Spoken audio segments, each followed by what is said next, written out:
வெள்ளாட்டை கொண்டு வந்து போட்டுறா மயங்கி கிடக்கிற ஆட்டை அவர் இப்படியே பார்க்குறாரு. அது நல்ல நிற சினையாடாக இருக்குது. வகுத்துக்குள்ளே 2 குட்டி இருக்குது. என்னையாங்கிறான், இது தேராது போல இருக்கு சாமி, எங்கள் முதலாளி உங்கள்கிட்ட கொடுக்க சொல்லிட்டாரு அப்படின்னு சொல்கிறாங்க.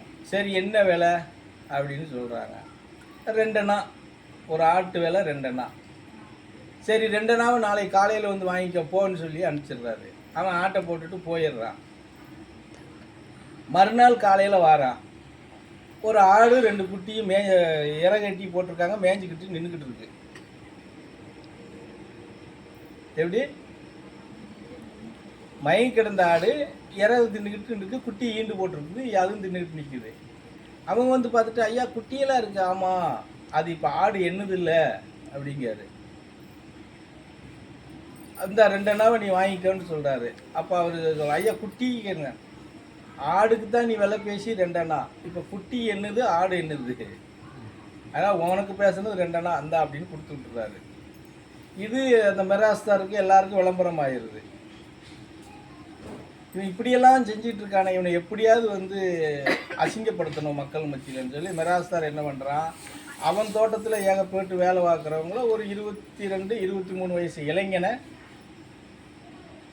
பாடை கட்டி படுக்க வச்சு, அவன் சுத்தமாக உயிர் செத்து போனவன் மாதிரி நீ படுத்துக்கிறணும், கொண்டு போய் அந்த கிழவங்கிட்ட வச்சு காப்பாற்ற சொல்லணும் அப்படின்னு சொல்கிறாங்க.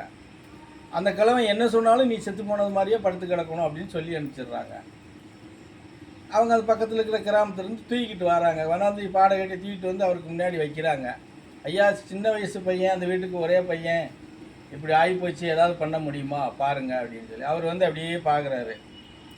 பார்த்துட்டு சரி இவங்க ஏதோ திருட்டுத்தனம் பண்ணிட்டு வந்திருக்காங்கன்னு தெரிஞ்சுட்டு, சரிப்பா போனது போனதாகவே இருக்கட்டும், எப்படி போனது போனதாகவே இருக்கட்டும், நீங்கள் அடுத்த வேலையை பாருங்கள், தூக்கிட்டு போங்கன்னு சொல்லிடுறாரு. ஏன்னா இவர் இப்படி சொல்கிறாரு அப்படின்னு சொல்லிட்டு அவனை தள்ளுன்னா அவன் உண்மையிலேயே செத்து போயிடுறான். புரிஞ்சதா? அவன் செத்து போயிடுறான். அவனை தூக்கி கொண்டு போய் அவங்க ஒன்றும் வேறு ஒன்றும் பண்ண முடியாது இல்லையா, பண்ணிடுறாங்க. இதையெல்லாம் அந்த ஊமை பையன் கவனிக்கிறான். இவர் என்ன நடத்துகிறாரோ அதெல்லாம் இவன் கவனிச்சுக்கிட்டே வரான். கவனிச்சுக்கிட்டே வந்து அவருக்கு சேவை பண்ணுறது, செய்கிறது, கரெக்டாக 4 மணிக்கு எந்திரிக்கிறது, அவருக்கு உண்டானதெல்லாம் ரெடி பண்ணி ரெடியாக வைக்கிறது. அவர் 6 மணிக்கு எந்திரிச்ச உடனே அவருக்கு கடுங்காப்பி, அப்போல்லாம் கடுங்காப்பி தானே, கடுங்காப்பி ஏதோ கொடுக்கறது, சாப்பிட வைக்கிறது, அவர் குளிக்கிறதுக்கு துணிமணி எடுத்து வைக்கிறது, ஒரு தெப்பத்தில் குளிக்கிறது, அதெல்லாம் அந்த பணியோடையெல்லாம் கரெக்டாக பண்ணிட்டு வரான் அவன். அதே மாதிரி தவத்துலேயும் அவருக்கு ஈக்குவலாக கற்றுக்கிறான். அவர் 1 மணி நேரம் தவம் இருந்தால் இவன் 1.5 மணி நேரம் இருக்கான். ஏன்னா தவம் பண்ணும்போது சிசியாக இருந்தாலும் இருந்தாலும் 2 ஒன்று.